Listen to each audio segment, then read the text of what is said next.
Hello, everyone. Welcome back to Beyond the Lane, episode number 2. Joining me tonight, we have Nige from Coys, my co-host, so I'd like to call him now. We have Ariane, special guest today. Well, we might get round to that, how he's come on a bit later, but Ariane for coming on at such short notice as well, man. I don't know how you did it. I don't know if you want to say hello to everyone. Hello. So Ariane, I don't know if people have seen him before. He goes on We Are Tottenham TV quite a lot. Yeah. So you should recognise him. So it's good to have him on. And Nige, man, how are you doing? I'm not too bad, mate. Cheers. Busy day at work. So looking forward to getting into all things Spurs. How's your day been? As usual. Busy day, working, juggling things. But it's great to be here. A bit of a sour day last night, and throughout the day about the Spurs fans forum, which we're going to come on to. It's been a lot said. Really difficult one for me. It really got to me. We're not going to talk about that straight away. We're going to get into that a little bit later. Nige, do you want to make a comment about it? And Ariane? Go on. Yeah. As in the forum? Yeah, just a little thing. Just not get into it, but it's there were certainly some interesting things said. Things that have cemented what I thought in my head and where my head is now, and where it will be going forward. But yeah, it'd be interesting to get into it later. For me, I never took it seriously. So I didn't have many expectations of what it was going to be anyway. And I really think actually some of the things that were said by the people I cared, I care about Andrew's responses. I don't particularly care about Levy's responses. So the people who I care about what they have to say, they actually didn't disappoint me with their answers too much. So I'm happy to get into it when we eventually get into it. Cool. Well, before we get going, please, like, share and subscribe to the channel, myself, and also Nige Pure Coys. That would be great. It really helps us out. And get involved with your comments throughout the show. Try and keep them to the subject we're talking about. And if there's any other questions, we'll try and answer them all at the end. So yeah, thank you guys. Thank you for coming in and watching. Now, so let's kick off with that Tottenham Brentford game, because that was a good performance, and I think it's important that we talk about that. Anybody want to go first on that? It was a good, solid performance. Nothing to complain about. Looked good going forward. We're clinical with most of our chances, and defensively looked pretty solid. So yeah, happy. Good performance. But bigger tests lie ahead. But hey, you can only beat what's in front of you. So 3 points is 3 points. So when we got to the lineup, was anybody surprised at that lineup? Anybody who played that you didn't expect? No, not particularly. I mean, I think that's pretty much the lineup everybody expected to see going to that game. I mean, especially because we also don't really have anybody. Like Odobert was the one kind of shaking the lineup up, and he got hurt. So, I don't think anybody expected much of anything else, because unless Werner was going to start for Son again, which was never happening in a million years in a Premier League game, that's kind of the only lineup we have at the moment. So I think, that lineup is. I don't think you could have predicted anything else, unless maybe Udogie would get dropped for Spence because he was pretty good. But again, I think with how Ange wants to balance the squad and how he gave Udogie planned rest, I think he was kind of he went into the Coventry game with this 11 in mind. What about the midfield three there? Sorry, Nige, go on. That's all right. No, I was going to say I'd agree. The back five picks itself. The only change, and maybe I thought it might happen, I thought Kulu may start on the right and Basuma may come back in, but obviously didn't think he was 100% fit yet. So it was pretty much as expected, really. What did you think, guys, about playing with that midfield? We had Kulusevski, Maddison, and Bentancur. For myself, that's the midfield I wanted to play, especially at home. We really need to go for it, playing against a team who's going to sit deep. Arian, what did you think? Is that your preferred trio? That is definitely the three I think I want to see the most, because Bentancur I think is more consistent than Basuma. Basuma had his best, particularly last season in the first 10 games. Obviously, he's almost a world beater when he's playing that well, but he just doesn't play that well very often, especially since the first 10 games when he got sent off for the first time last season. He hasn't been like that since. Bentancur is much more consistent. He's slowly getting back to the levels that we've seen now. Of course, he's going to get a ban for a comment he made in the summer. But that is definitely the team that I want to see the most, because it's offensive, and I think Kulusevski also gets kind of people don't realize how good he actually is, like defensively. Same with Madison. Like these players, you normally think of an attacking midfield like that, and you're thinking, it lacks balance. The players are going to track back defensively, but Kulusevski especially, I don't think there's anybody fitter than him in our team. So the stamina he has to go up and down the field is phenomenal. So I think he can definitely provide the balance that he also brings the creativity, and he's in equal parts. He brings balance and creativity. So that's the midfield I want to see, and it's brought in results every time we've seen Kulusevski play next to Madison in the midfield in any game this season. Even when they get subbed on against Coventry and all that, they just play to a level, like they just add so much to our team. They kind of add that unpredictability that we need, because Ange Ball, as much as I love it, sometimes it needs, because at the end of the day, you need quality players. Pep himself said, my job is to get you to the final third. Your job is to finish. At some point, the coach's influence wears off, and you need brilliance from your players. And I think they bring exactly. Madison brings kind of the on the ball quality in terms of his passing. Kulusevski brings that on the ball quality in terms of his dribbling in the midfield. And defenses don't know what to do, because if you give Kulusevski space, he's going to punish you. If you get tight to him, he's going to create space in behind you. So that's exactly the kind of player we need in midfield. And that's why I love seeing him in midfield next to Madison, because then our wingers like Johnson, who like thrive in space, and even Son recently, who thrives in space more than he does in tight spaces, they actually get in a position to get some goals and assists. Yeah, no, it's good. I really like it. Nige, I think you do as well, don't you? Yes, I would say it's probably our best midfield. I love Bentancur, always have. I just think he's so much. I mean, don't get me wrong, he gets his fair share of bookings as well, but he's so much more of a calm head than Basuma is. You notice when Basuma come on Saturday, the first thing he did was get booked within like a minute. Goes into a rash tackle. And I just think, Bentancur's just a little bit calmer. And I agree. I love Kulusevski in the middle of the park. I think he is probably the fittest, the hardest working player in the team. He's got an eye for pass as well. So I'd like to see that going forward. I don't think we'll be playing it as much in away games. I think it will be one we'll use more at home than away, but it would be nice to see it more away from home as well. Yeah, with Kulusevski there in the middle, for me, it offers us another goal threat. And we need goals from midfield, both from Madison, Kulusevski. We need goals from all areas, obviously not just Solanke and Son and Johnson. So I'm happy he's playing that way with those three in midfield, and I probably would stick for it for now, moving forward. Now, if we look at the performance, it was a dominant performance. It was a performance where we showed a lot of energy. We were working hard. We're closing him down, pressing, winning the ball back, creating chance after chance after chance. Now, I don't know about you guys, but I thought Brentford, they did well. They did well because it was only 2-1, wasn't it? And in that second half, when we didn't get that third goal, I always felt Brentford had a chance to get an equaliser.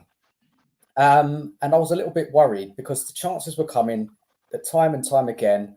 And I was just thinking, and they nearly scored, didn't they? The keeper, he made a couple of great saves.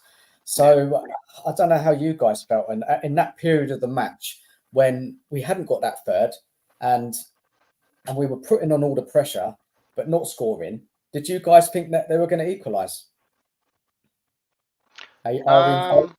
Yeah, I mean, look, there's always that threat with the way that we play, but I don't mind it too much, and I don't think particularly that like it kind of felt it could have been here we go again moment, because I don't think the performance I think the performance was great, and I don't even think it was our best performance of the season. Really, I think we played better against Leicester. I think we played better against Newcastle, and we didn't get results in that game, but in this game we did. Why is that? Right? I don't get that one. Why? the reason I think, like, why do I think our performance was better? Why didn't we get results?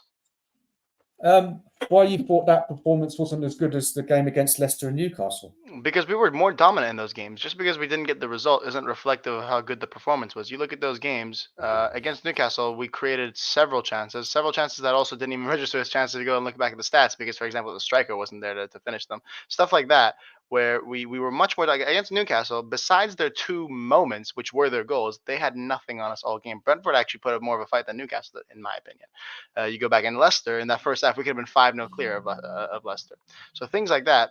Against Leicester, for about 15 minutes, we were outplayed. And against Newcastle, for about 2 minutes, we were outplayed. But because they were more clinical in the moments where they outplayed us, the result didn't reflect the way we played over 90 minutes. So your memory of that game is going to be a bad performance. But if you go back and watch that game for 90 minutes, our performances were better against those teams than they were against Brentford. Not that our Brentford performance was bad. I just think we've actually had good performances throughout this whole season. But the results create a different narrative. You know, the results have been very based on very fine margins this season. For example, you look at Newcastle's second goal where they scored 3 weeks ago. The fine margin was this little bit. If Dragonson didn't step up, or it did step up this little bit, goes offside, and it's 1-1, and we might go win the game, or even draw the game, and it's a completely different narrative because a draw at St. James's Park is a better result than a loss. So stuff like that kind of muddles your memory of how the performance was, because the performance was actually genuinely good. But yeah, the Brentford game could have definitely been a here we go again moment, because again, like I said, the performance wasn't even as good as the Leicester and Newcastle games that we ended up not getting a result. But in this game, we did end up getting a result, and I think that's because especially against like Newcastle, like Brentford have less quality than Newcastle, so they weren't able to punish us quite as much. But we also ended up, because how much we're on the front foot, we ended up going forward and getting a goal. So it can worry you, but I think because of the way we play and because of how many times we're going to be in these situations, I think we're going to start to worry less and less, because the team I would compare us to, not necessarily that we're there yet, but I think the team that kind of the most recent team that plays the way that we do, or played the way that we do, and got any success from it, was, I would say, Klopp's Liverpool. I cannot recall a single game that Klopp played in the Premier League where he sat back and was pragmatic. He never did that, and I think he's kind of the best coach to use as an example of the fact that it's a pretty archaic way of thinking that you need to be pragmatic or you need to be defensive to win games or to win titles even. Are there managers that do that? Yes. Are there more managers that do that than don't? Also, yes. But do you need to do it? I don't think you do, and I think Ange's going to prove it to us the same way Klopp did. Oh yeah, you said a hell of a lot there, man. Yeah. There's a lot of things I wanted to jump back on and say. So let me wind it back a bit. That's fine, man. Don't worry. It's fine. Yeah. It's good, man. It's a lot of stuff there you said. Now, I know what you mean. I mean, I think we have played well in all the games, especially if you look at the possession. I mean, I know the possession against Brentford was lower, which was a surprise. We can come back to that. But if you look at the quality of chances in the four games we played, or the 5 games we played, I think in a game against Brentford, our XG was the highest. Yeah, and that's what I said earlier when I said some of the chances we'd create against the likes of Newcastle or Leicester don't even register as chances. I'll give you an example, right? If let's say, I'm using this as an hypothetical, I'm not saying this happened, but let's say Son is through on goal 1-on-1 and he tries to take it around the keeper and he doesn't shoot. That registers as 0.0 XG because he didn't take a shot. That doesn't mean that there was no chance created, right? So XG is a weird stat to use in some cases. It's more of a stat you'd like to use for how clinical a team is rather than like how many chances they created, in my experience. So stuff like that is why I don't look at XG. That's why if I'm trying to analyze how good a performance is, it's difficult to find stats like that. But I think the best stat is expected threat, but I can't really make sense of that stat because I'm not that much of a nerd. So you have to really kind of watch the game to see how well we played. Several times against Newcastle, I remember like seeing Johnson when he came on. He was brilliant that game. Kind of, fizzing it to the back post, and there's just no one there to take it home. And because there's no one there, that registers as absolutely nothing. But someone should be there. And if Solanke was fit that game, someone would have been there. So stuff like that is why, like, the performance itself against Newcastle was better, but we just didn't get a result. And that happens. That happens in football sometimes. You can get a smash and grab. We did it many times against other teams when we played with the likes of Conte and Mourinho, and that's just the nature of the game. But I think as the season goes on and on and on, statistics. Over a long period of time, we'll see the results, and I'm very confident in that. All right, Nige, any comment on that you want to say? No. Well, yeah. But I mean, you know, I'm not a stat man. I hate stats. I hate all this XG. But I do agree with the fact we have played well for the opening amount of games. You know, we played well against Newcastle. We played well for the most part against Leicester. I just don't think we created anything, and it was very much, you know, we had a lot of the ball, and especially against Newcastle, there was 4 or 5 times when we got the high press just right. We nicked it off them. We were 3 on 2, but it's like Aaron said, the final ball or the pass was just wrong and no chance come of it. So I think there's fine margins. I do think we're playing quite well, but it is a points. You know, we're here to win points, and we're not winning enough. And yeah, the Arsenal game was a perfect example. You know, we didn't play particularly great. Arsenal didn't play particularly great. I think we both probably deserved a point. We get done on a set piece. So I think there are fine margins. You know, the season could turn either way. And we have played quite well at times, but I just don't. The chances that we are getting, I don't think they are really good chances, whereas the chances we're giving away usually end up with goals. That's my concern. We're giving away chances that are good chances, but the chances we're making are not as clear cut. But we've been on the other side of that, though, because under Conte, it was kind of the opposite. We'd always concede a very high amount of low-quality chances, and then we'd create 2 or 3 decent ones. And we saw the result of that. It can be very good in the short term when teams don't know how to play against you. But over the long term, you need to have. It's much better if you look We at had any Kane successful then, though, team. man. We Yeah. had Kane. So We had yeah, Kane. exactly. We had Kane. That's Yeah. another thing I actually. That's one thing Striker. that I actually hate when people bring up. Oh, under Conte, we were so good. We would be, you know, we'd be horrible, and we'd end up getting a result. Well, no, we'd get a result because we had Harry Kane, not because Conte was some sort of genius. He was horrible. It was a You don't horrendous forget coach. the first 6 months Conte was in charge. We were brilliant. We were smashing goals against We were, everybody. of course, and You know, again, and I think it's only the second season that things started going awry, and even then we were scoring a lot of goals. We just started conceding a lot. the second season was almost entirely thanks to Harry Kane. I really think that second season Conte lost any ounce of credit he got in the first season. And I don't even know what happened. I think Conte's transfer window was. I'm not here to talk about Conte much, but Conte was just genuinely a terrible coach, especially in the second We'll season. get sidetracked. Yeah, I'd agree. I'd agree. Yeah. I never wanted Conte either. So It's horrible. Let's just try and keep to the Brentford game. Otherwise, Terrible. we'll completely lose our way on the stream. But yeah, good stuff, guys. Good stuff. Good chat. My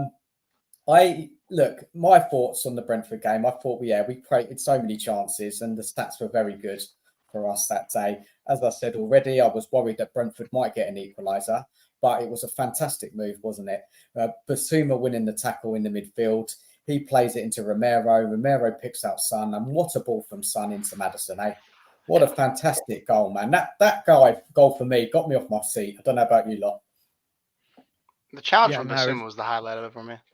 Yeah, really good challenge. And yeah, perfect team goal. And you know, you saw what Vicario thought of it as well when we scored. The first thing he did was run up to Basuma, half the length of the pitch, to celebrate with him. So yeah, no, really good goal.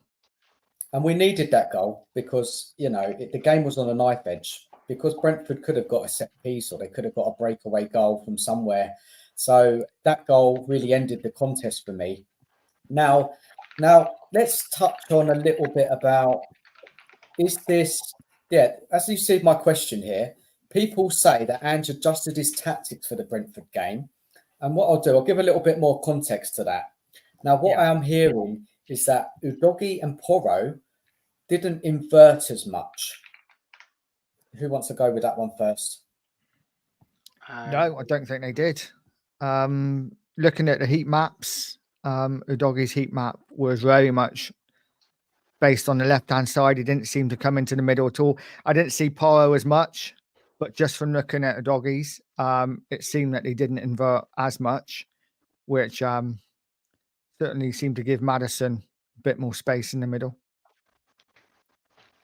Yeah, Ian, any thoughts yeah. on that? I definitely we inverted less for sure. There were more traditional fullbacks, and like you said, I gave the midfield more space to work with because one of the biggest problems sometimes when we're playing the inverted fullbacks is that we crowd the midfield. That's because that's the point of the inverted midfield fullbacks. We want to crowd the midfield, but sometimes against a team like Brentford, who are going to just be deep, we want to stretch the back line, and I think that's what happened here when we allowed the fullbacks to just stay wide.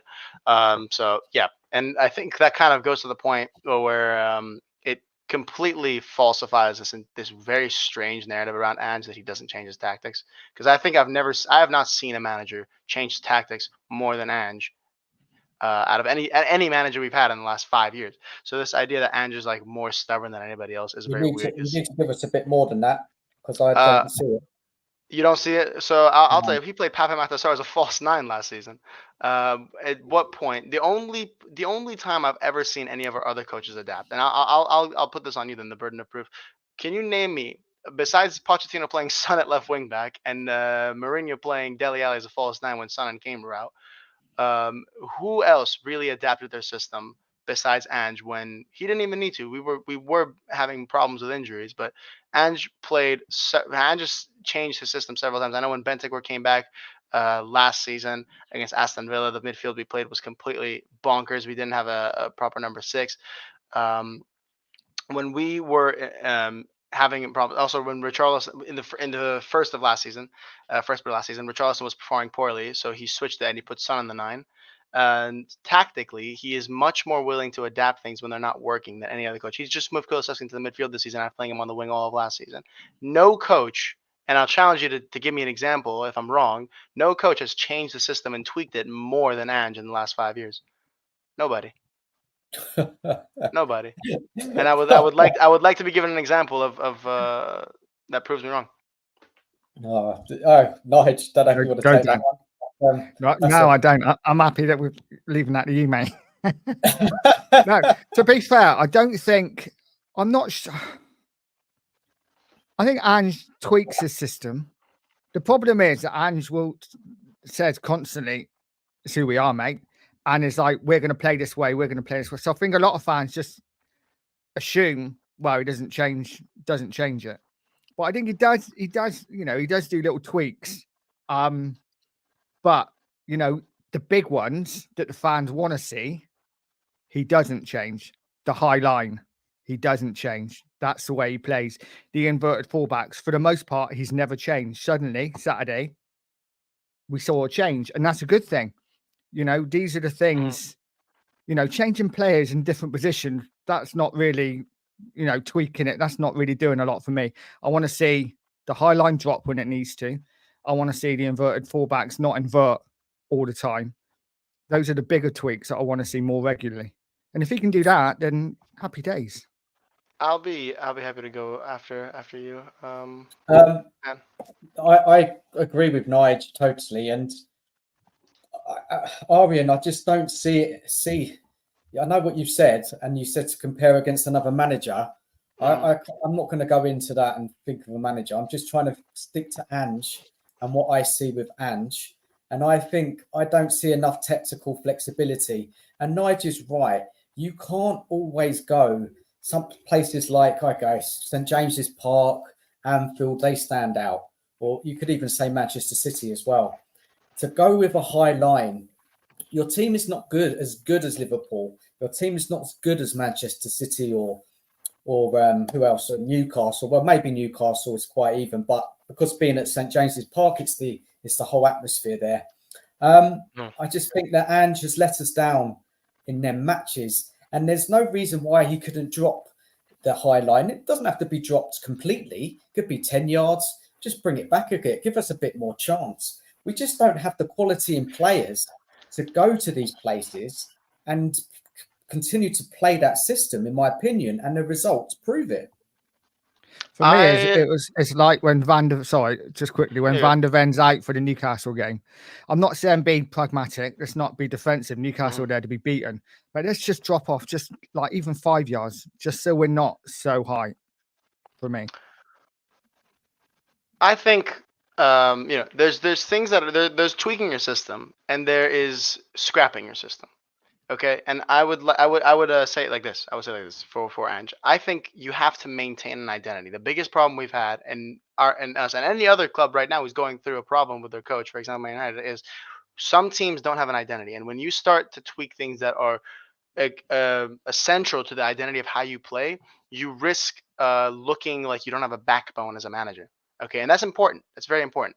And when you are asking for Ange to like drop his high line because X player might be injured or Y player might be this or some player might be sent up, whatever it might be, you're asking something of him that is fundamentally against how he coaches and how he's gotten results. And this idea that we can't go to Man City and play a high line, I think is ludicrous because we've seen other teams do it and we've seen ourselves do it. We've seen ourselves do it because we went to the Etihad with Emerson and Davies rocking at the center back, with Brian Hill on the left wing, and we took home a point in a 3-3 game that was probably the best, most exciting game I just played. We wasn't that you know, high for though the against intro. City. We We didn't play were. that highly. No, Well, we we, weren't we that did high. play. We did play a high We line. Of play course we high, did. but we didn't play as high as we usually do. We didn't play definitely as dropped high. back a bit. It wasn't a tactical thing. It was a result of how City were playing on the ball. We weren't going to be high when they have the ball in our own half. That's natural, but it wasn't because we weren't pushing high. Every time we had the ball, we would go up to the halfway line. Yeah, the high line dropping in that case was just because we were defending more often than not because half our players were injured. But I don't think that you need to drop the high line. You don't need to drop your identity as a team because at No, that point, Arian, I yeah, agree with you. yeah. We shouldn't drop our identity, but when But you that's what play you're asking. certain teams, you need to adjust your tactics. Look at what Arteta's doing right now with Arsenal. What is he doing? He's playing the same game again. He's playing the same game every game. He's just playing a poor game. You look at Arsenal. I'm happy you brought it up because Arsenal actually look. Arsenal don't look very dissimilar to what Nuno looked like under us, with just better set pieces.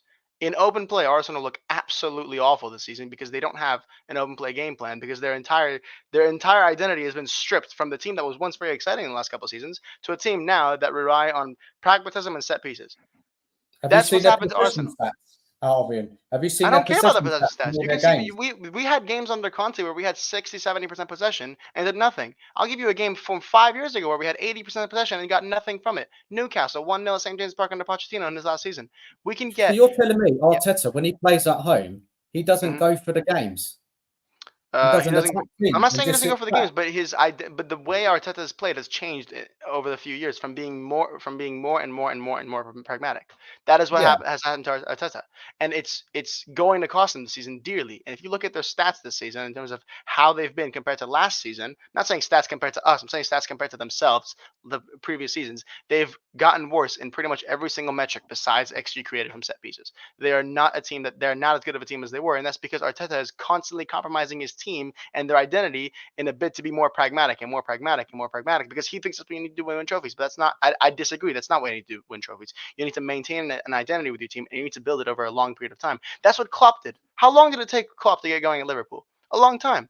And how did Klopp play? He played a very exciting brand of football, a very exciting, high octane, intense brand of football, and he never gave up on that. Klopp was very, very rarely a pragmatic Yeah, coach. but he had good investment, very good investment in Sure, he had players. investment, but that's not a stick to beat Ange with. That's a stick to beat Levy with.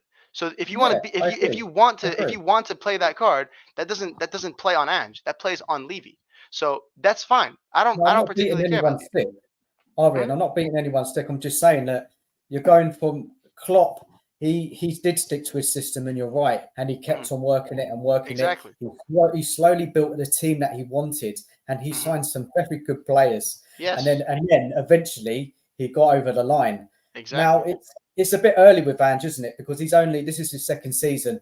Yeah. Arian, there's so many places we could take this. So let's try and rein it back because we're gonna lose track again. So the question originally was, did we think we Ange changed tactics? And we looked at those fullbacks, and I looked at the heat maps from Porro and Udogie, the game against Brentford and the game against Arsenal, and it didn't look much different to me. It didn't look like they were sticking out wide. They were still coming in. So what are people seeing there? Did anybody, Nige, Arian, did you see them come in less? I didn't see Porro in the midfield all game, to be honest with you. So I definitely didn't see a doggy in the middle. I saw him myself. But bombing the up heat and maps down. is confusing. They really are. Maybe Was we it for can't the go with those heat maps. Maybe they're not accurate. heat map I saw of a doggy? He was mainly on the left. Like I say, I didn't see the Polo one, but And it's a I really definitely- annoying, guys, because I had this on a PowerPoint, which I was going to show on screen, and I had the game against Brentford and the game against Arsenal, and the positioning is just so similar.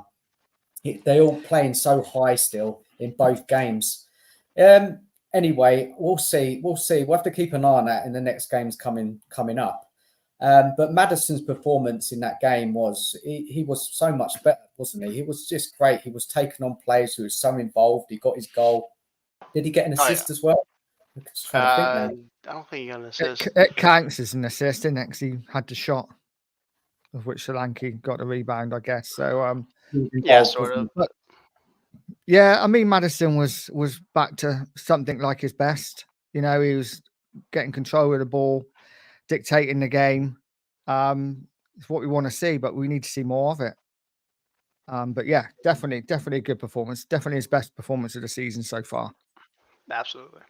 And anybody else standing out? We played really well that game before we move on. I think everybody played pretty well, to be honest. So no one really stood out, not because they weren't good, but because nobody was bad. Nobody stood out poorly. Yeah, no, I'd agree. I think everyone was pretty solid. Now, I'm going to say something about that game before we move on.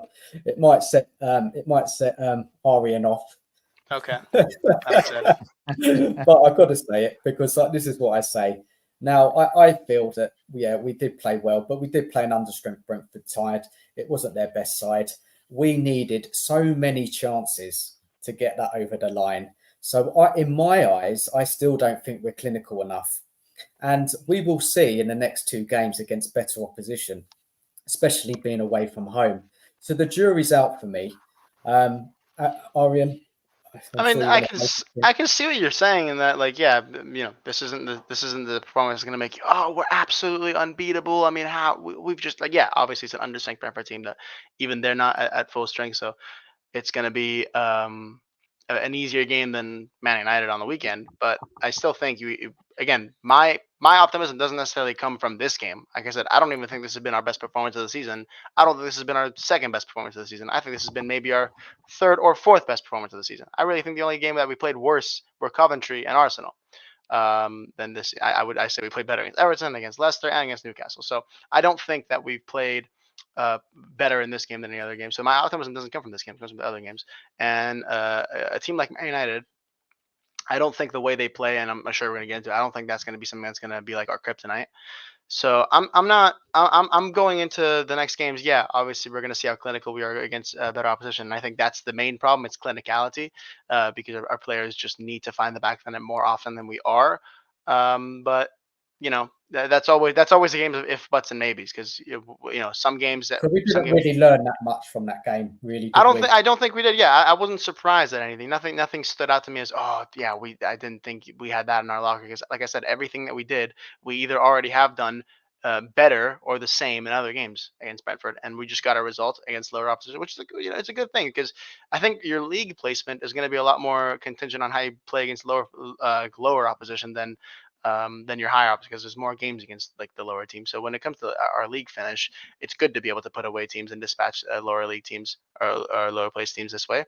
But when it comes to the big games, I guess we still have to. The jury's still out. We've only had one of them this season against Arsenal, and they're probably the most defensive, toxic team in the league. So it's hard to gauge really anything offensive, any team playing against them up, because they just play the most boring football I've seen in my life right now.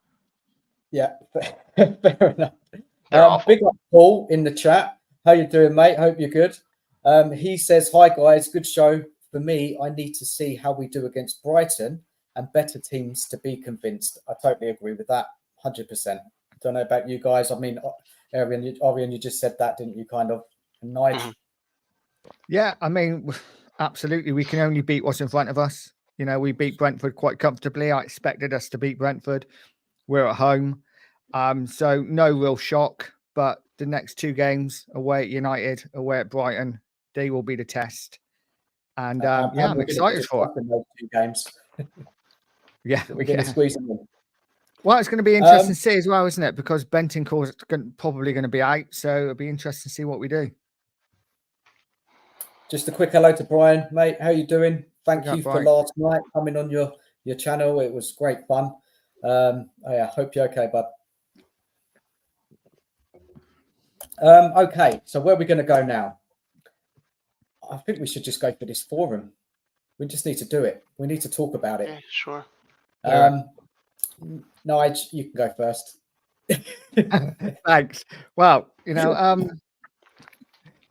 obviously I've been like, it's been a manic day. So I've literally rushed home from work, quickly seeing what I could see from the forum, and mainly picked out obviously what Levy said about his three most memorable moments about being chairman, and it was the Champions League final, the building the stadium, and the amazing players that we've signed or had. Not one mention of the one cup that we've won in the 25 years or whatever that he's been in charge. Yeah, crazy. I get that it might not be the first choice. I'd imagine that, building a magnificent stadium that he's done would be up there, but surely winning a cup, that's the whole point of having a club, isn't it? Is to win stuff. So the fact that that wasn't even in his top three was stunning, and kind of summed Levy up. Yeah, kind of summed Levy up, didn't it? Because Champions League final, what did that do? That made Levy like 100 million. Building a new stadium, just gonna make Levy billions when he sells. And all the players, the amazing players that we've had, well, Kane, Bell, that he got 100 million each for, it's all money. His biggest achievements have all been making money for himself. But, it is what it is. Look, why didn't he say about the Carling Cup? That should be number one, because that's the only trophy he's won. Why didn't he put that? Obviously, we know why, because it's all about the money, but it's astonishing, isn't it? Absolutely astonishing how we wouldn't put that as number one. I get it's a little bit embarrassing, that he'd be celebrating one League Cup in 25 years. It may come across as like, where's that it? But still, it's the biggest achievement we've had. We've won a trophy. Yeah, that's what Matty thinks. Levy. I think that's kind of the low light of the whole thing, to be honest. I mean, that's such a crappy answer. That's such a horrible what about the bit about the thick skin? He was going on about the thick skin as well, that he can take it all from the fans and the people. Yeah. Because he's got the thick skin.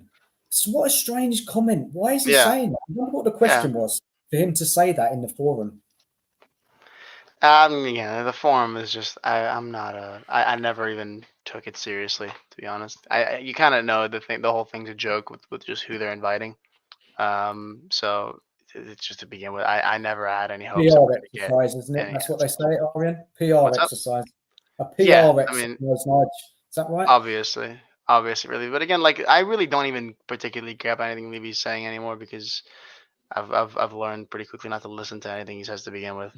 For me, kind of the only answers I even remotely cared about was what Ange was saying, and I think the biggest point of discussion from his answer was kind of the thing we've been talking about pragmatism, where he was like, yeah, but we're gonna play the Tottenham way. And for me, that's a brilliant answer. Sorry to interrupt you. What really got your blood boiling earlier in the chat? We were all talking in the chat. What really? For me, the thing that got my blood boiling earlier yesterday was this idea that, like, Ange is in on the PR thing with Levy. I don't get that. I don't think there's any evidence of that. I don't think he's done anything that would suggest that. The only reason people think that is because he's not going to have another blowout like Conte, which the only reason Conte did that was for self-preservation. No manager in their right mind is going to just go out and start blasting at the chairman, especially right now. There's really no need. I understand why we want it as fans, but there's really no need from Ange's perspective to do that, even if he hated Levy. So the idea that that's because of that now Ange is just this PR puppet is ridiculous. I just think it's ridiculous. That's the thing that got me going. So why do you think that a lot of fans, I can't name numbers, but what I'm seeing on social media have been up in rage about these comments from Ange and from Levy? Why are they feeling that way, Arian? I don't necessarily know for Ange because I don't. I mean, for Levy, it's obvious because his answers and his Levy's answers were crap. I don't like him either. I just don't particularly care for anything he has to say. So I'm not gonna get I'm not gonna get upset about it because I don't care, not because I don't like the answers. Do you understand why fans are really Yes, angry? I do because I understand why anyone's mad at Levy. I mean, and he's giving you more ammunition by the day. So I understand people are upset about it.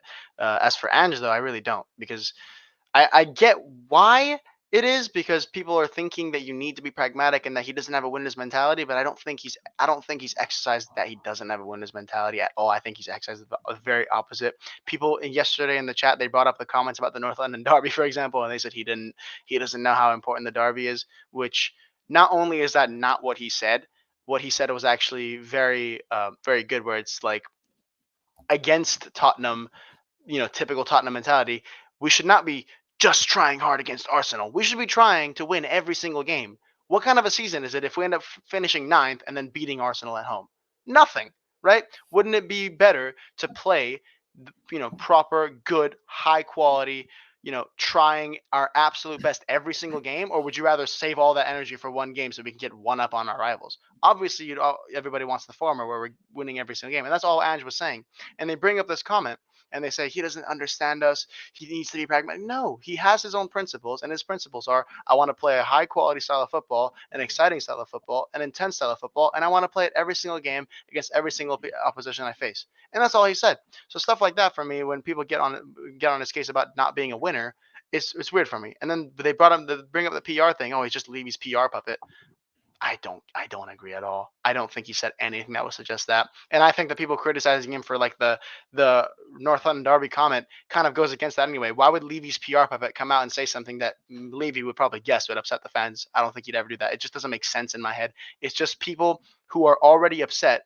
Valid. They're upset for valid reasons. They're upset at the club because of the way things are going. So that's valid, but they're misdirecting the rage at the wrong thing. And that gets on my nerves because why, you're pointing your gun at Ange when he's not the one at fault. If you want to be mad at Levy all you want, but don't take it out on somebody who's not here against you. I think Ange is one of the only things in this club right now that's giving us something to be positive about. So don't take it out on him. That's kind of what ends up getting on my nerves. Listen, Orion, Ange is not helping himself. He's not helping himself with how he's speaking out to the press. He's not. People are not going to get wound up for no reason. There is something there, and like you're kind of dismissing it, Orion. I've got to be honest. Like what? You're dismissing it. You're playing it all down. You're like making excuses for him. I'm not making excuses. For him, you are. You're saying, "Oh, he's okay. Yeah, it's okay. He doesn't mean it. He's on our side." I didn't say he doesn't mean it. I'm saying people are misinterpreting what he's saying, and it seems like they're doing it because they're misdirecting the rage. I'm saying what he said against Arsenal. I think he's saying stupid things. Like, what is he saying that's stupid? People are not going to get wound up for no reason. He needs to be. Of course they will. He needs to be careful what he says, because that North London derby comment, he could have dealt with that so much better. I think Nige, I think you can kind of explain that. I think I get what Arian's saying. I think Ange is meaning well by what he's saying. I just think he's kind of missing the bigger picture. I get it. Yes, absolutely. Every single game should be important. And we shouldn't just be looking at the Arsenal game and being like, well, just take this game important, forget about the rest.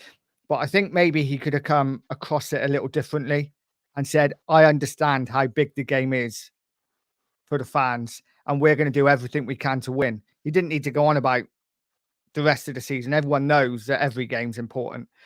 So I think he kind of, whereas I get what he says and I get what he means, he's kind of almost like dismissing it. It's like, no, every game's important. Forget this game. But no, you can't just forget this. This is the North London derby. You have to remember the question he was asked. The question he was asked directly. And the question what was he asked? The question was, how are you preparing for this game differently than any other game? And he said, I'm not preparing for this game any differently. I'm preparing for this game the way I'm preparing for any other game, because I want to win every game. That's why he's answering that way. He's not saying, oh, this game is just like any other game. The question directly was, are you preparing any differently? And the right answer for any serious coach is, no, I'm not preparing differently for the Arsenal game than I would for the Man City game, or for the Liverpool game, or for the United game, or for the Brighton game. I'm preparing the same because I want to win. Absolutely 100% disagree, then, because you should be preparing differently for different games. Look at Arteta against Spurs. couple of players out. He didn't sleep at night because he had to change. He had to change his tactics. He didn't change his tactics. He's played the Like- same way in every single other game. No, he didn't. He changed his tactics for Yes. Spurs, just No, like he he did didn't. against City. Yeah, he No, did. he didn't. They play a different way How at would he home change than his they do tactics away. against City when he played the same way against City that he played against us? That doesn't make any sense. Well, they didn't.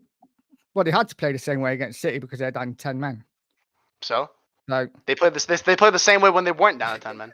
They parked the bus the whole. They parked the bus the whole game. The entire game. They created like point something 9 point something. but then we're going into stats again, aren't we? And like No, well, yeah, XG. because that's I how. Okay, watch look, foot- I can either I illustrate the watch game for you football by with my bringing up clips eyes. on my hand, or I can bring I up watch- stats. Like, yeah, But I watch football with my eyes, and when I see actually Arsenal playing this way or Spurs are Yeah. playing this way, I Yeah. just think, getting back to Andrew's comments, you play differently for different teams. You don't just play, and this is my one frustration with Ange. It is, we are going to play this way. This is the way we are playing. But against different And- teams, you have to change tactics slightly for different teams. You cannot he just has play done. the same way all the time. he's not. Look, again, I think what's happening here is it's either being done on purpose or it's being done on accident. I don't know what, but people are misconstruing the meaning of very simple words. So when you say to prepare the same, I've just said, not even 15 minutes ago, that Ange is the most tactically flexible coach we've had in the last 5 years. So I'm In not your opinion. saying, in my opinion. So when I say he's preparing the same for every single game, I'm not saying he's doing the exact same preparation drills. He's doing the exact same pregame routine. He's doing the exact same training sessions. I'm saying he's going into the game. He's going into the training. He's going into the preparation with the exact same mindset. And that mindset doesn't change for Liverpool. It doesn't change for Arsenal. It doesn't change for Nottingham Forest. The mindset is I want to win every single game. So when somebody comes and asks him, hey, Ange, how are you preparing for this game differently? He's not going to say, oh, we're taking it much more seriously, because that's the wrong answer. I don't want to hear that answer as a fan. I want to hear, look, we're going to win this game the same way we're going to win every other game. Because that's what a winning mentality is. You said that we're missing the bigger picture. You're missing the bigger picture. The bigger picture is the whole season. The bigger picture is how we're going to prepare for every single game. When he's saying, he's expanding your horizon. He's saying, look, this game is important, but every game is important. This game is no more Yeah, but- important than any other game in the grand scheme of the season. Of course, absolutely. But that's obvious. You don't need to be a rocket scientist. But that's his to answer. work- You don't need to be a rocket scientist, and that's why you also don't need to be Shakespeare and analyze everything he's saying like it's coming out of a book. No, exactly. But at the same time, I just think, like I said, he could have just said, I realise how important this game is for the Spurs fans. And because he didn't say that and he just said this is the same as every other game, then that got on to the Spurs fans' backs. And I think that's probably why he got the reaction he did. Which is, Right, but again, much the same as obviously the question that was just brought up with regards to what he said in the fans forum when he was asked the question, is there going to be a time you're going to be more pragmatic? Are you going to change slightly for different games? And he's like, no, it's the way I play. This is the way we're going to do it. It's the Spurs. Yeah. It's the Spurs way. For me, I've been a Spurs fan over 40 years. Playing a high line and being so open at the back, it's not the Spurs way. Playing good football is the Spurs way. Yeah. But there's a difference, and every manager has to be a little pragmatic at times to get result. At the end of the day, it's a results business, and you can't just go out constantly saying, I'm just going to play this way wherever we play. It is a results And if we lose, we lose. It is a results business. Sometimes you just got to tweak it a little bit. And I agree, he has tweaked it a bit. There has been times when he's changed it. I just want to see it a little bit more. And sometimes when he says things, I just think where he's so bullish, and don't get me wrong, I like the fact that he's bullish and, but sometimes it does wind the fans up the wrong way slightly, I think. But I think and Ange himself says that he's not going to tell anybody to feel a certain way. But when fans react to like the comment about Arsenal, I really don't think that's on. Could he have said something much more simple-minded? Yes. But when people are misconstruing what he's saying, when he's obviously not trying to undermine the importance of North London Derby, that's like that. You're just it's a weird thing to get upset about. Does that make sense? It's something that like you're focused of all the things that there is to be upset about at Tottenham Hotspur Football Club, to be upset at something Ange said about trying to expand your horizon and focusing on the whole season because he could have just said that the game is important is weird. It's a weird way to focus your energy. So, and especially when he didn't mean anything. No, it's weird for the most part, but not when it's Arsenal. This is This is what people don't get. This game for most fans is massive. You know, especially people He knows around. that. I don't live around London. I haven't got many Arsenal friends, but a lot of the people that go to games every week, their brothers are Arsenal fans, their cousins are Arsenal fans. I This get is it. massive in the family, and you know, just to dismiss it as it's just like any other game, it's just a little bit off for me. But you know, listen, hey, it's all about results, and if he's getting results, I'm happy. And Guys, yeah, great debate. Look, you know, there's so much we can say about all of this, Arian, and I don't think we've even touched the surface. no, And I don't even think we have the time as well no, I don't think we do. to go over it all. But what I will say, and I will leave it on this Ange comment and what he said, and I know you guys have already said it, that he says that we're going to continue to play the Spurs way and we're not going to change. Yeah. It is ridiculous, man. You have to adjust. I'm sorry, man. You have to. You cannot play the same way in every single match. If you want to win trophies, if you want to challenge for titles, you need to be more flexible. And that's my opinion. I'm not saying, Arian, to completely change the system. I'm talking about just use a bit of common sense in certain matches, you know, tactical nous. I just don't see Ange having that. And the results since last season and coming into this season just evidences it. You know, you've got to throw on top of the poor transfer window as well. That hasn't helped Ange. But Ange has got a lot to prove. And for me, it's not looking good.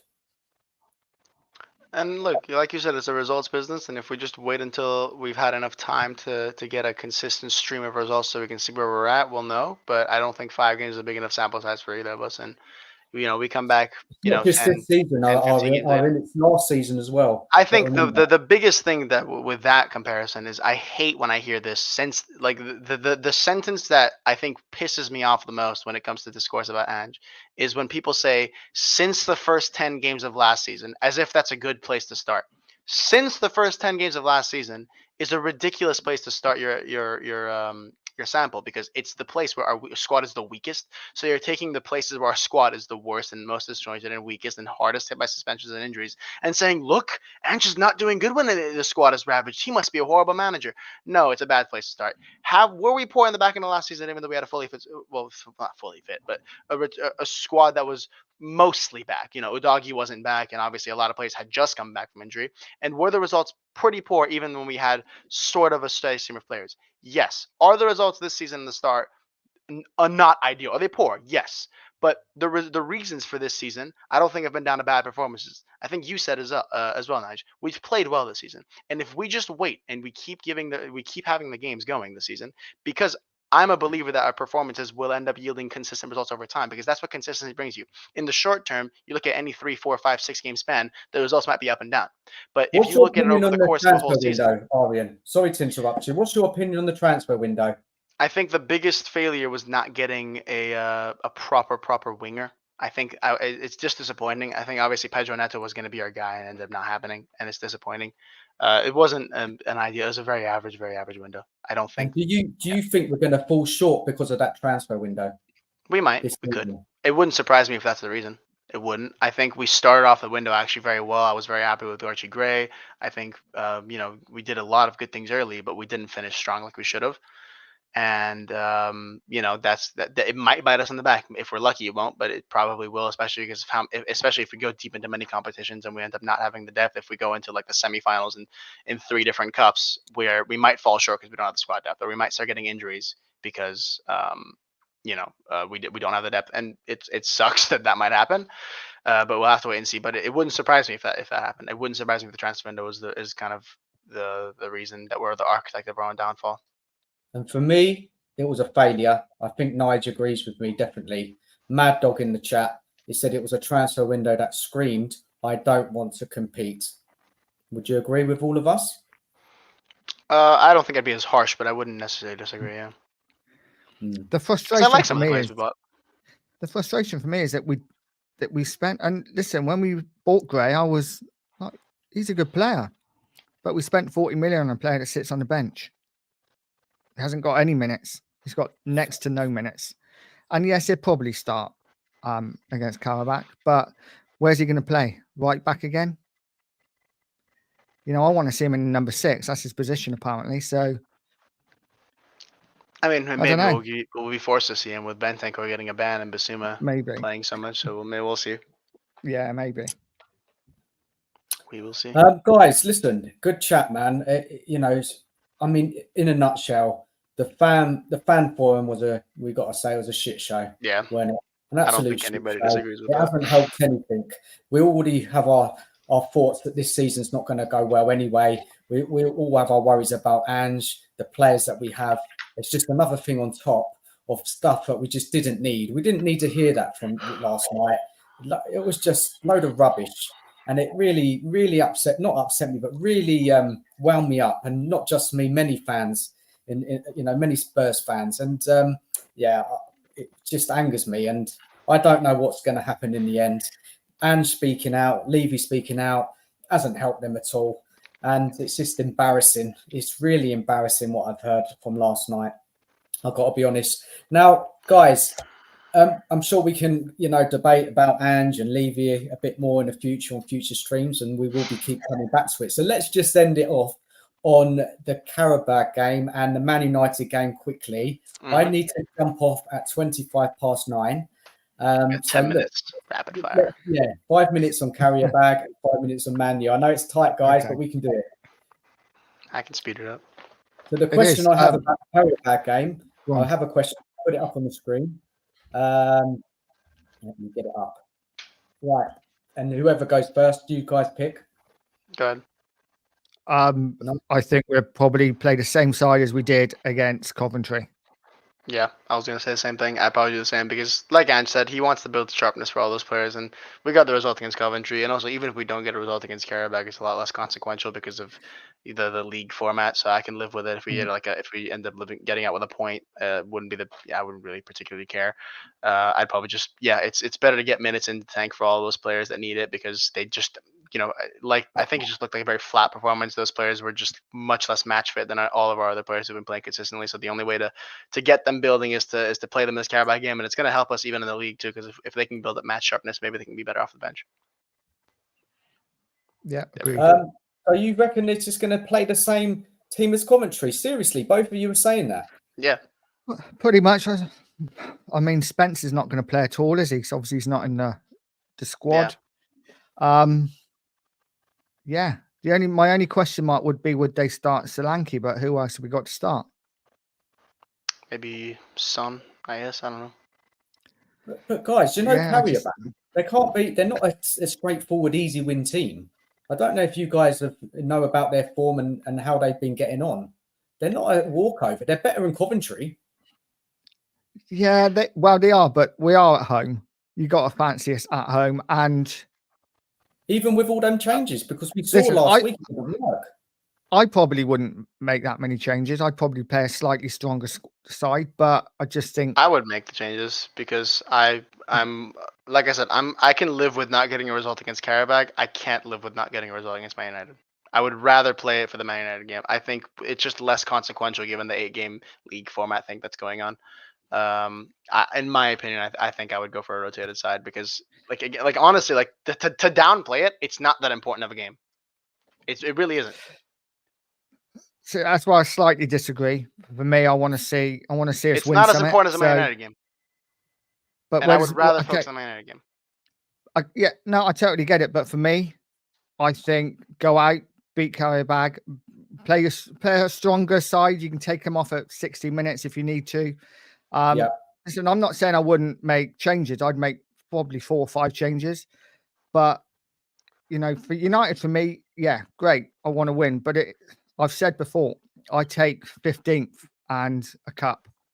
League is league. There's only money for Levy, so let's win a cup. And I'm saying we could still win the cup. Like we can move on from a loss against Qarabag. We can't. We could, but we do have some tough games though. Like I feel like Rangers away is a banana skin. I feel like Galatasaray banana skin. I think win our home games, and then we don't have to worry so much about the away games. I would make 11 changes if I'd start Mikey Moore against Qarabag. That is I that is start honestly Mikey Moore as well. where I would go. I'd love I to see would more go play. Forster, Gray, Dragishin, Davies. I'd play Regulon back in the side. I don't care. I would go anything. I really want to have everybody fresh and going against Man United. That's fair. Yeah, and look, that's what you think. I think if we made too many changes, it's going to be a struggle. I would go. I can live with that. I can live with the It's going to be a struggle. That's what I'm struggle. saying. I mean, look, it's a league format, isn't it? So even if you lose draw, it's not going to affect. That's what I'm saying. I get where you're coming from. I do, but I want to win every game, and I want to see a good performance. Nige, I get it. You feel that as well? Yeah, I mean, I get it. I totally get it. I just don't want to be going 7 or 8 games in and be like, okay, we need to win our last 2 games to qualify. I'd rather just get the qualification done and then we can rest. But I get we got United at the weekend. So, but again, we are at home. You know, we're not playing United till Sunday. So, you know, it's not like we're traveling away. Yeah, but no. I just quickly. Don't we play United at Old Trafford though? Huh? Don't we play United at Old Trafford? We do. Yeah. So but we're at home. We're at home this week in the Europe. We're not traveling to far-fetched, European teams. Yeah. Good points. Yeah. Okay. So quick prediction, guys, before we move on to the Man U game. Probably 2-1, 2-0. Yeah, I'd go that 2-0, 2-1. It'd be a tight game. Yeah. Oh God, yeah. If Lancashire at the double. Those changes, it will be difficult. We might nick it. If we go a bit stronger, then it should be a comfortable 3-1 maybe. It's not going to be an easy game, guys. We can't underestimate them. Yes, they're no well beaters, but they pushed Leverkusen quite far last season in Europa League. Yeah, it was pretty fun. It was a pretty exciting game to Leverkusen. Wow. They're going to be turning up motivated, playing in London, playing Spurs. They're going to be up for it. Yeah. So, in the scheme of things, yes, it's the first group game of that league format, but come on, we need to get the momentum. We've beaten Brentford, and we need to beat Qarabag, and then we need to take that form into Man U. It's about keeping momentum going. So I hear that. To be fair, I hear it. Are we sorry, guys? Any more points on that Qarabag match, or should we move on quickly to the Man U game? Let's move on. Let's go to United. So I'm just going to put this up here on the screen. They don't. They never play. They play the style of play that Ten Hag has put in this Man United side is honestly it's perplexing to me because they play this weird mid block, and they launch it from Onana most of the time, and they just fight for a second ball. That's what they do. Like it's very like retro almost the way they play. It's not modern at all. And they literally just play. They fight for the second ball. They've got very pacey wingers. And Xerxes, who's a very good presence in the box, and that is literally it's a very simple play style, and it's given them pretty good results, especially in the cups under Ten Hag. I think we can definitely take advantage of it the same way we have not lost Ten Hag under Ange, so I don't think we're gonna start. I really think we can even go get a win at Old Trafford, which we haven't done in how long actually since 6-1, the 6-1 game. So I think we could pull it off. I really think we can because we're a better side than they are. You're confident we can win? I was the first person to say Erik Ten Hag is shit. Excuse my language, but I really don't think he's a good coach, and I'm always going to be confident going against him because he's not good, and I've never thought he is, and I think Ange can definitely get the better of him the same way I think he's tactically outwitted him both times he's gone against him. Ten Hag has never ever got one over Ange. I don't think it's going to start happening anytime soon. I'm confident. Nige, I know you're not a big fan of Man U. Oh, they are awful to watch, but I kind of agree. I'm pretty confident that we could go and get a result. Obviously, being a Spurs fan for so long and watching us at Old Trafford for so many years, my concern is that we don't have a great record now. But I don't think there's any reason why we can't go and minimum get a point. But it will be a tough game. This will probably be, I think, our toughest game of the season. Toughest game of the season. I just think United tend to turn up against Spurs. They do, And you know, but with FA Rashford, with Garnacho on the wings, you know, the high line that we love to Rashford's play. crap. But he's got pace, and I can just see him getting in. You know who else has got pace? Mickey Van de Ven. That's true. Rashford always scores against Spurs, though. Yeah, he does, Always but- scores against Spurs. Did he score last season? I don't think he did. I don't know, actually. I said it. I think don't he think he might did. have, actually. He scored I'll in the look away right now. game at Old Trafford, didn't he? I think. Definitely scored the season before. Yeah, he That's why I definitely get scored against us the season before, but Oh, listen, guys, I think it's an intriguing match. Look, both teams are not great Yeah, he at the did. moment, Wow. are they? We're similar points in the league. Man United have spent so much money again this summer. Ten They're Hag doesn't horrible. give any excuses. This is They're his third horrible. season now. He's built his team. Yes, he's got a couple of injuries still, but I'm not convinced by them. But Man United versus Spurs, especially at Old Trafford, Man United always turn up. They always do. They always pull out a result out of the hat. A little bit like when we go to City.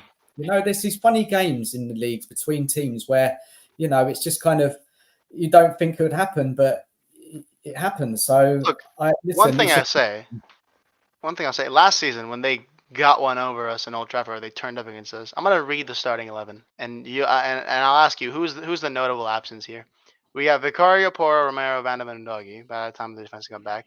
In the midfield, Oliver Skip, Pierre-Emile Højbjerg, and Rodrigo Bentancur, I with remember a this. front three of Brennan Johnson, Richarlison, and Timo Werner. Son was Yeah. out in Korea at this time. And we had Oliver Skip. I remember that Oliver Skip. I don't know if you guys remember that, but there was one pass. He fizzed across the great Werner. ball, didn't he? Yeah. It was a ridiculous pass to Werner. I remember it. But yeah, so Oliver Skip, Timo Werner, and Højbjerg did the wonderful service of playing this game for us, with Brian Hill, Emerson Royale, and Dragishin coming off the bench. I mean, you compare that to the 11 where we smacked them silly 2-0 at our ground, and it's night and day. And look, I know obviously, yeah, Old Trafford we lost, blah, blah, but I think we go there with a strong 11. We're gonna beat them the same way we did the first time with you know, you look at the 11 from when we beat them: Porro, Romero, Van de Ven, Udogie, Sarr, Bissouma, Kulusevski, Madison, Son, and Richarlison. It's just a different world. How much better that 11 is from the other one. Kulu was out of the away game as well, wasn't he? I think he was. He didn't play. Yeah. Guys, I've got to love you and leave you. Unless you want to stay on stream night with Arian and No, it's all good. Yeah, it's all I've got good, to go mate. anyway pretty soon. I've got class. Quick predictions on that one before we just end the stream and say 3-0. thank you to everybody. 3-0 Spurs. Wow. I like 3-0. it. I'm gonna sit on the fence and go 1-1. Yeah, I just think it's going to be a draw in the end. We'll play well again, possession, chances, but we won't be clinical. And Man United will get a couple, so 2-2. All right, let's see it. Now, thank you guys. Of course. Arian coming on, making I guess it's your debut. So fair play to you, man. Have you enjoyed yourself? Did you enjoy the debate? I always love having the conversations. Yeah, good. Yeah. And Nige, you had a good one today. Yeah. Always good. Always good talking Tottenham. And we'll be back for more Spurs chat. So big up everybody in the chat. Big up to everybody who's watched. Please like, subscribe, and share to both myself and Nige at Pure Coys. And as I say, come on, you Spurs. Come on, you Spurs! Come on. Take care. Bye-bye. Bye.